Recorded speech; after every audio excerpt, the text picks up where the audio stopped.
Hello friends, welcome to माही हिंदी कहानियाँ channel. आज की कहानी है मेरा कान्हा खीर खाएगा पार्ट 18। अगर आपने बाकी के पार्ट्स नहीं देखे हैं तो हमारे चैनल पर जाकर देख सकते हैं, और अगर चैनल पर पहली बार आए हैं तो इसे सब्सक्राइब जरूर करें। धन्यवाद।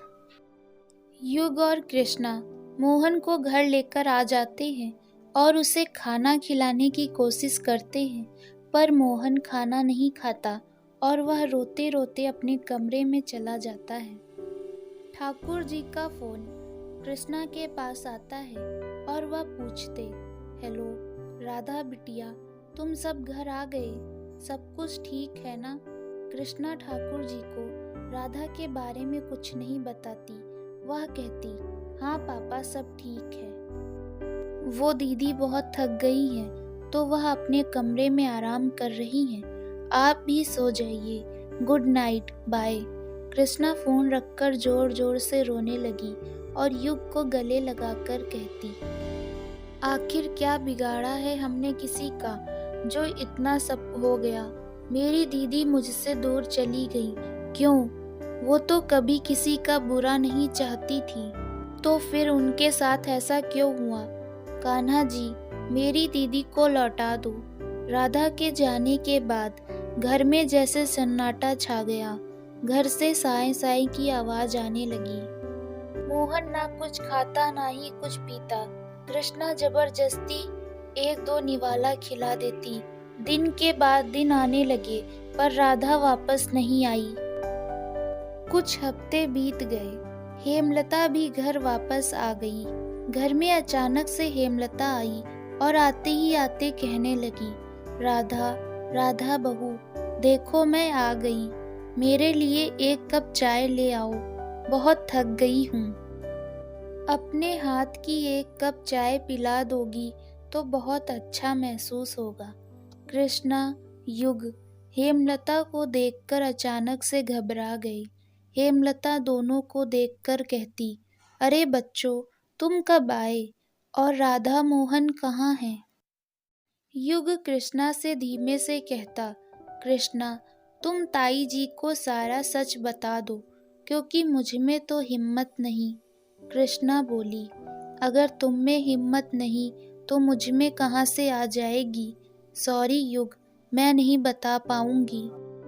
हेमलता फिर बोली, अरे बताओ, तुम दोनों क्या मूर्ति जैसे खड़े हो? राधा मोहन कहाँ हैं?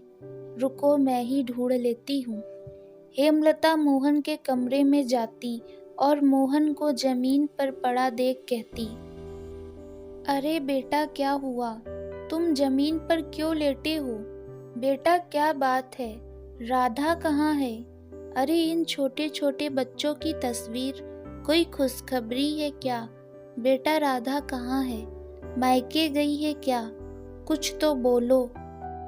मोहन हेमलता को गले लगाकर खूब जोर जोर से रोने लगा।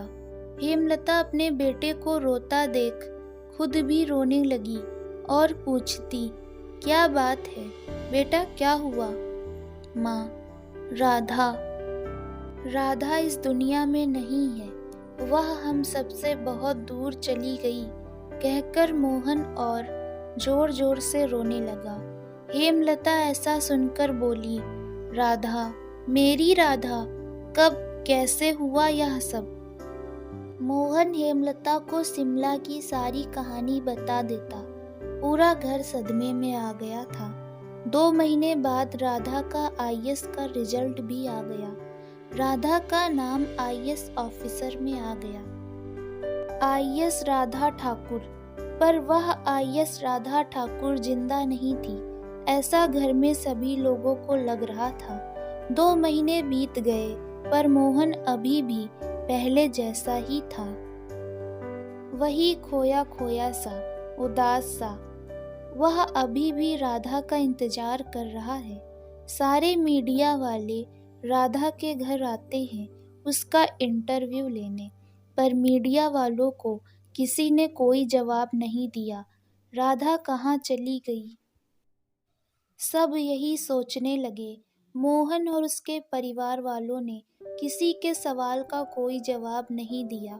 कुछ हफ्तों के बाद सुनने को मिला कि शहर में नई आईएएस साहिबा आ गई और उनका नाम आईएएस कृतिका सिन्हा है। मोहन और बाकी सब नई आईएएस की खबर सुनकर चौंक गए।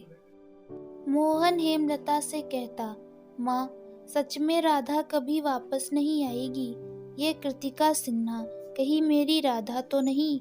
हेमलता कहती, बेटा, अगर ये हमारी राधा होती तो सबसे पहले हम सबसे मिलने आती, लेकिन वह तो आई ही नहीं।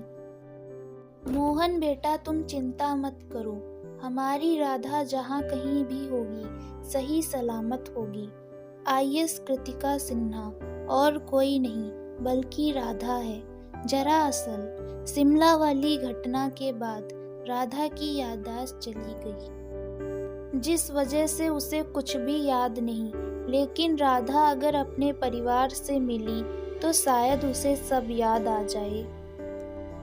उधर हेमलता कृष्णा के कमरे में जाकर उससे कहती, कृष्णा बेटा, अनहोनी को कौन टाल सकता है? जो होना था वह तो हो गया। बेटा, अब मैं चाहती हूँ कि तुम अपने भविष्य पर ध्यान दो। युग का इस दुनिया में उसके भाई के सिवा कोई नहीं है, वह इसी परिवार का हिस्सा है। तुम भी युग को बहुत अच्छे से जानती हो, तो तुम और युग शादी क्यों नहीं कर लेते? ऐसा सुन कृष्णा बोली, आंटी, यह आप क्या कह रही हैं? मैं युग से शादी नहीं कर सकती क्योंकि मैं उससे प्यार नहीं करती, और रही बात शादी की तो मैं अपनी दीदी के बिना अपनी शादी नहीं करूंगी। बेटा, जिद मत करो, युग बहुत ही संस्कारी और नेक लड़का है, ऐसे लड़के ढूंढने पर भी नहीं मिलते। बेटा, मेरा काम था तुम्हें समझाना, आगे तुम्हारी मर्जी, जैसा तुम्हें ठीक लगे। कहकर हेमलता वहां से चली गई। युग दरवाजे के पीछे खड़े होकर हेमलता और कृष्णा की बात सुन रहा था। वह हेमलता के जाने के बाद कृष्णा के कमरे में गया और कहता, आखिर आज तुमने सच बोल ही दिया। क्यों कृष्णा? अरे मैं तो तुम्हें बहुत ही नेक और राधा भाभी की परछाई समझता था, पर तुम तो दूसरों के साथ खेलने में माहिर हो। कृष्णा बोली, जब मैं तुमसे प्यार करती ही नहीं तो शादी क्यों करूं? तुम मेरे सिर्फ एक फ्रेंड हो और कुछ नहीं। लेकिन मैं तो तुमसे प्यार करता हूँ, बहुत करता हूँ। अरे हाँ, तुम तो समीर से प्यार करती हो। ऐसे ये समीर है कौन? युग कृष्णा से पूछता। कृष्णा कहती, for your kind information, Sameer मेरा भाई है, मेरे बुआ का लड़का। और एक दिन मैं बाजार में कुछ सामान खरीद रही थी, लेकिन तभी वहाँ समीर का एक्सीडेंट हो गया और फिर मैंने उसे जल्दी से हॉस्पिटल पहुँचाया। तब से लेकर आज तक मैं सिर्फ उसका हाल चाल जानने के लिए उसे फ़ोन करती हूँ बस।